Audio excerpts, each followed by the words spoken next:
Hello, subscribers. This is the Geo Scholar. I am doing this video outdoors. I am doing this video outdoors, and this video. Let's see if anybody's in the chat. Looks like nobody's in the chat yet. In fact,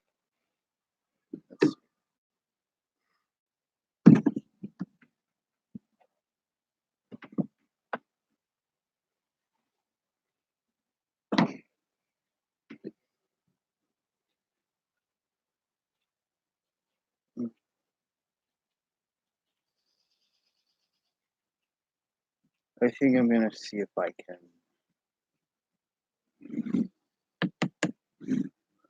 share this stream.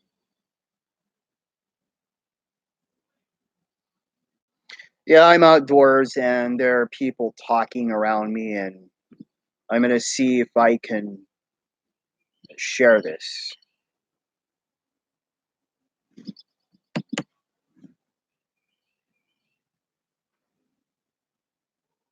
Just give me a moment.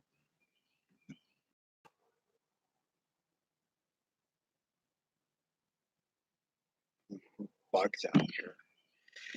The mosquitoes are intense.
I put a post up about it on YouTube.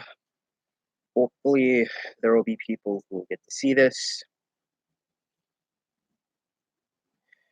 If there is nobody up, if there's nobody coming into the chat in the next minute or so, I'm going to start speaking on this subject anyway. Be right back.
And here I am. I'm going to go ahead and get started anyway.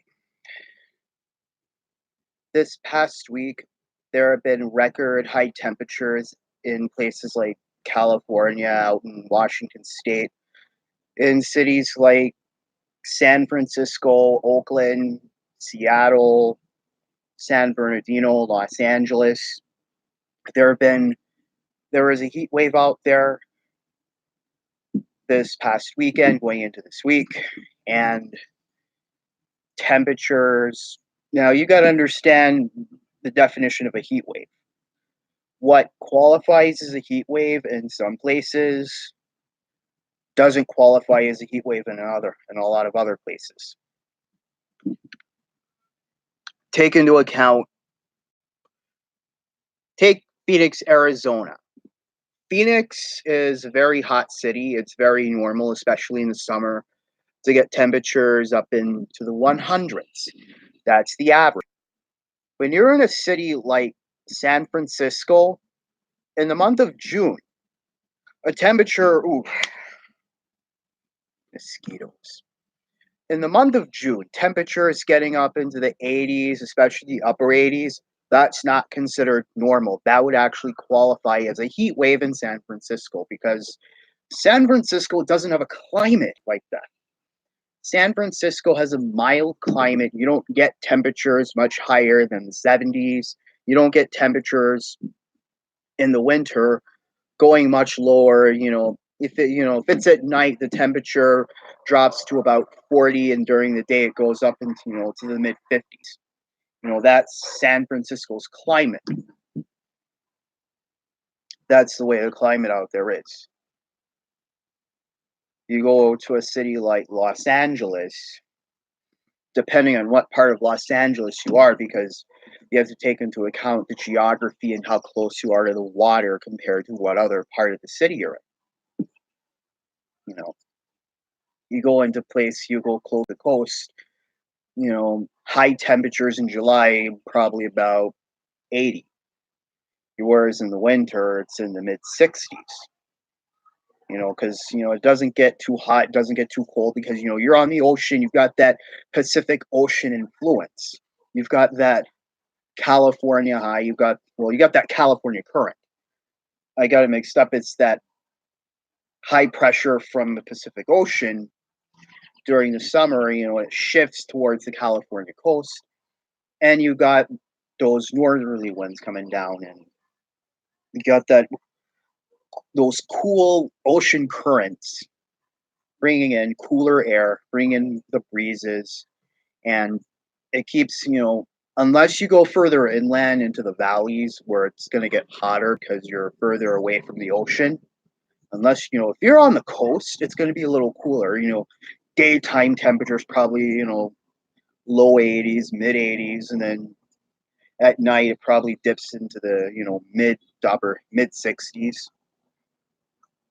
And another feature, you have what you would call the June gloom. And what that is, you have the situation where you have that marine layer, that fog coming off the coast. Because you got a situation where the air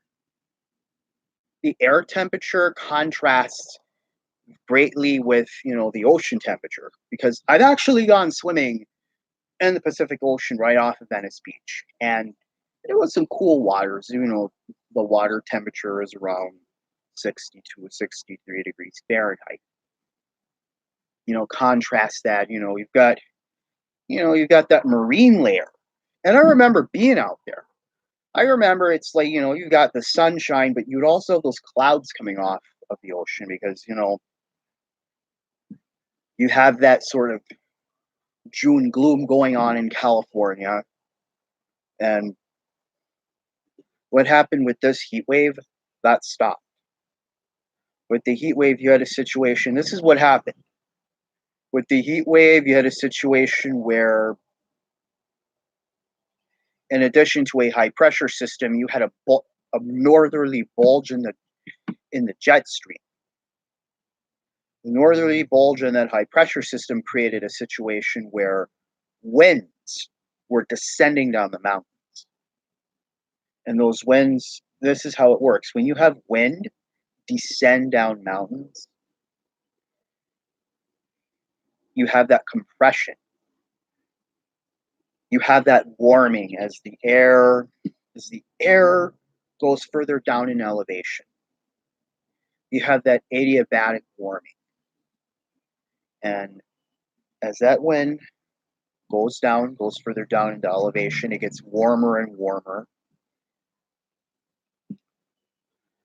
And what happened was it stopped that June gloom from coming off the coast. It stopped those cool breezes coming off the coast.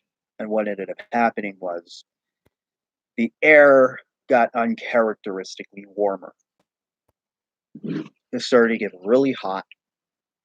And you had a situation where temperatures in the Bay Area, in the San Francisco Bay Area, were going as far up as into the 90s.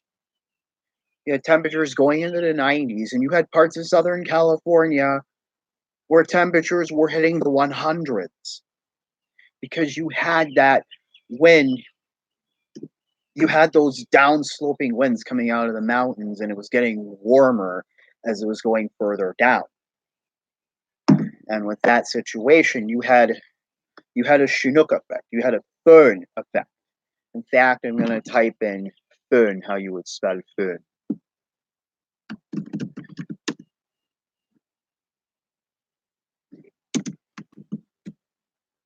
And as soon as this video is done, I am going to. I actually did a video about the föhn wind, and what I'm going to do is after this live stream is over, I'm going to put a link to that video in the description box, and I want you to go click on that link and watch the video. Now, I'll describe what I'm talking about. And what happened was you just had this situation where, you had all these hot winds coming down mountains, and it's just getting hotter and hotter and hotter. And that's what ended up happening. And that was a big part of why the heat wave happened. And because, now with the heat subsiding, with winds coming, winds coming back off the water again, going inland. Not inland, but now you have a more normalized pattern where winds are coming from the Pacific Ocean, creating that cooling, that moderating effect. And temperatures are going back to normal, going back to the 70s and the 80s. And so, San Francisco, temperatures are going back to normal. Temperatures are going back into the upper 60s and the low 70s. And going back to temperatures, 60s and 70s again for San Francisco, and 70s and 80s for the coast of Southern California, the greater LA area for San Diego. But there are a lot of things to understand about heat waves.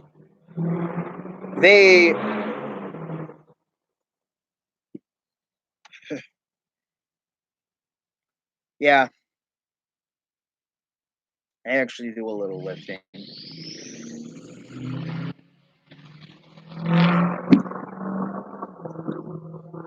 But one of the things to understand about a place like, California, you have many places where people are used to the heat and many places where people are not. And it often depends on where you live.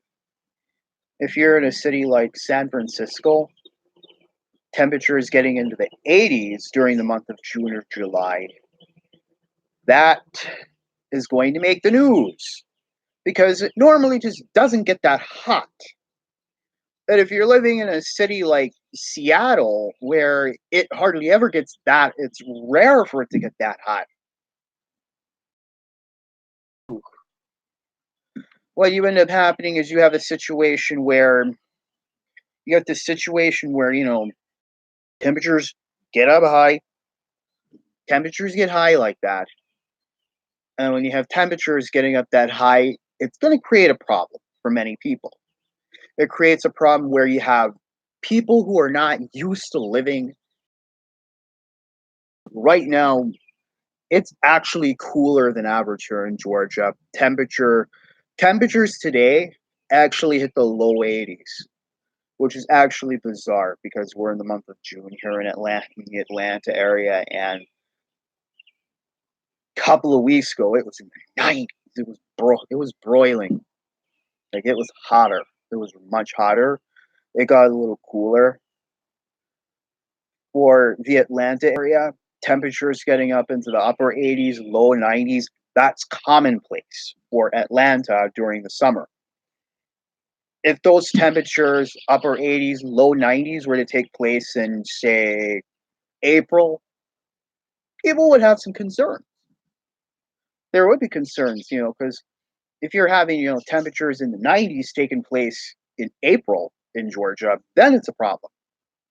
But if you're having these temperatures in the months of June and July and August, you know, that's hot Atlanta for you. But for a city like San Francisco, for a city like Seattle, for a city that's on the coast that has a mild climate where you don't have this huge variation of temperatures hitting the 90s is going to pose a problem because you have people who have been living there who are not really used to that. They're not used to a situation where it's in the 90s. And yeah, they might be able to live with it, but then you also got to think about people who may have not bothered to go get air conditioning because, for the most part, you never really have to have it.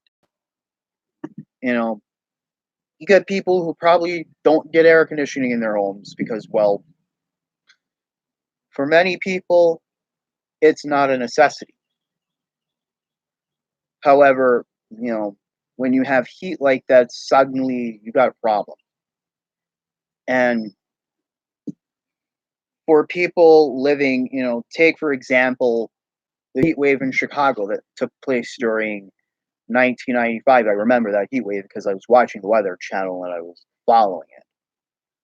And some of the most vulnerable people were people, the elderly. Because for the elderly, many of them had heart problems, and many of them, it was a big health problem for them. And then you had people who lived in their houses and didn't have air conditioning. You don't have air conditioning and temperatures are getting in the upper 90s, 100, and then getting up in triple digit. You're going to have a problem.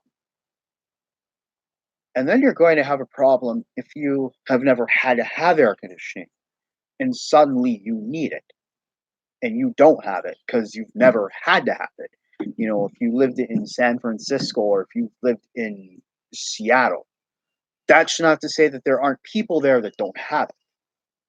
It's not to say that. It's just saying if you're in a situation where air conditioning may not be necessary, if it's not necessary, but then you have a situation where you need it and you don't have it, it could get dangerous. It could get deadly in some cases, especially if you haven't, especially if you haven't learned how to cope with it properly. That could be an issue. And there's also something else that seems to come up with heat waves in California: wildfires. See, one of the things about wildfires, they can start from anything. They can start from a thunderstorm that was heat induced. And then you've got the lightning from that storm. And because the vegetation has been dried out for so long, because, you know, it hadn't rained in a while, and then boom, fire. You have fire because, lightning strike. Or you got some situation where somebody was smoking and they just flicked the cigarette and the used cigarette was still in its embers. It wasn't put out properly and suddenly brush fire. And there have been some fires that have been taking place. There's actually, one fire note was in Santa Clarita, California, very close to Six Flags Magic Mountain. I've actually been up there. Cool place. But one of the things, one of the things about heat waves, fires start. And in a place like California, which is very susceptible to wildfires because many places have a very Mediterranean climate where during the summer you pretty much are not going to get much rain at all. And with all that time with no rain, the landscape gets drier, and you have a situation where a wildfire can start. And that was happening last year in California. That happens every year, but now the fires are getting bigger. But I did a live stream about California wildfires, and there are a lot of things many people do not know about the wildfires that take place in California. You have to understand the climate, you have to understand the vegetation, you have to understand the various biomes of California.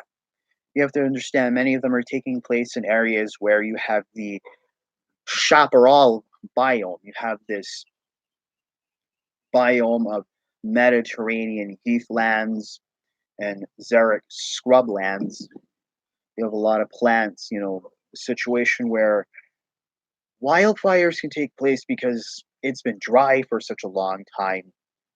Not that the place doesn't get rain, but it doesn't get a very large amount of rain, and it can go long periods without raining because Mediterranean climate, rainy winters and very dry summers. And San Francisco has that rainfall pattern.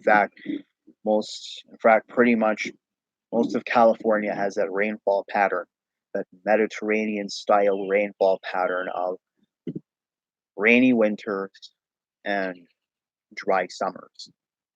But when you have a but when you're in a drought and you have a drier than average fall or winter, that poses a big problem. Or in this case, you have a heat wave. It's been hotter than average. That could also be a factor. There are many things to consider in terms of heat waves, in terms of geography, in terms of what's been going on.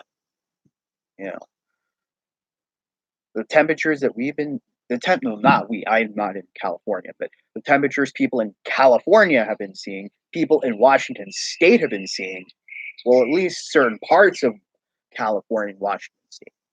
If you're out in the Mojave Desert of California, if you're in Sacramento, if you're out in Fresno in the Central Valley, those temperatures are normal.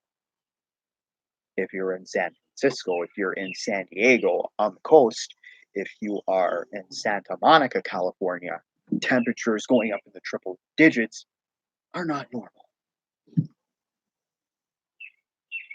Oh, somebody's in the chat. Kind of weird because I'm about to close my stream. My stream is winding down. Kind of weird. Somebody comes in now. Oh well, I'm gonna keep talking for a little bit longer. But that's kind of the thing. What counts as a heat wave in Washington? Well, in Seattle, what counts as a heat wave in San Francisco is pretty much business as usual for a place like Atlanta or Dallas. You know, I used to live in Fort Worth, Texas. Temperatures going up into the 100s during the summer. That's business as usual. That's business as usual for a place like Fort Worth, Texas. Temperatures hitting the 100s every day in a place like Phoenix during the summer, that's business as usual. Hitting the triple digits or hitting the 90s in some coastal cities in California constitutes a heat wave. Getting into the upper 80s and the low 90s in Seattle constitutes a heat wave because it's about excessive heat, and it's also about where you live and what's normal to your area. And this concludes my stream. If you like this stream, share this stream with other people, and I'm going to be putting a link in the description box about the Föhn effect or the Föhn wind. I'm going to put it in the description box. Everybody have a great day or a great night. And till next time, learn. This is the Geo Scholar, and learn as much as you can about this world.